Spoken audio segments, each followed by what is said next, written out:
For the academic criteria, you need to look at what are the options. One, they specify that you would need someone like an expert to endorse you in that field. And then they also mention that you need publications that are top tier publications. Some of these things are not defined, but you will know that these are the kind of things that they may be looking for based on what is the reputation of the journal, how many citations have you got, and how recent is the publication. For example, if you publish something last year and it already gained 100 citations as against something that was published 5 years ago and just had maybe 80 citations, right? They will look at all those factors.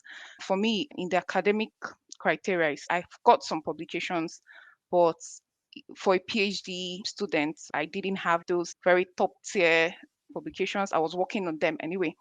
And I knew that I might not have them. In fact, when I was listing out my evidence, I was like, I'm going to have this publication by so time. So probably I would wait a few months to get that publication out of the way.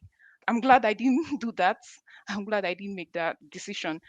Then there were other things I'd done, like conferences. Conferences are very good as well because it's a way to you're presenting your work before an audience. So I used those kind of evidence. Then awards as well. I had lots of awards.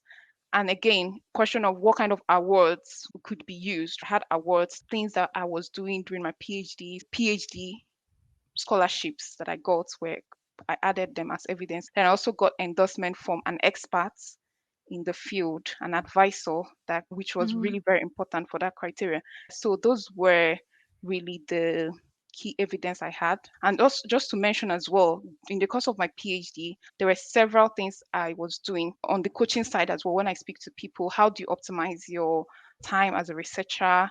It's an opportunity to even be flexible to get some experiences. It could be internships, it could be working with an NGO, it could be working as a specialist for as a collaborator like I did for an institution, a lab, right? So you bring in your expertise. For me, it was my AI expertise for this lab that was doing something related to agriculture. And I also was a facilitator for a data science Turing Institute data study group. So those experiences, I didn't realize when I was doing all these things, I didn't realize that, oh, these could actually build up and serve as evidence one way or the other for this visa. But I was really grateful that in the course of my PhD, I didn't just bury my head in my research. I was also looking out. I was that typical person in my undergrad. So I said, I need to build myself and prepare myself for the next stage of my career. That's why I got Mm-hmm. involved in these things. I'm grateful that they all kind of added up.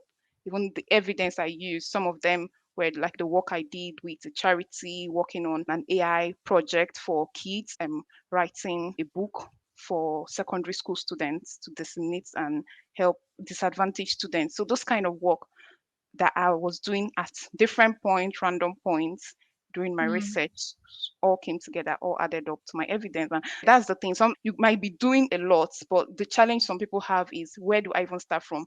So at first, maybe there might be that imposter syndrome of I have nothing, I haven't really done anything until you begin to dig you begin to dig in and really bring all those stuff out from wherever they were hiding three Yeah. years ago, 4 years ago, and so on.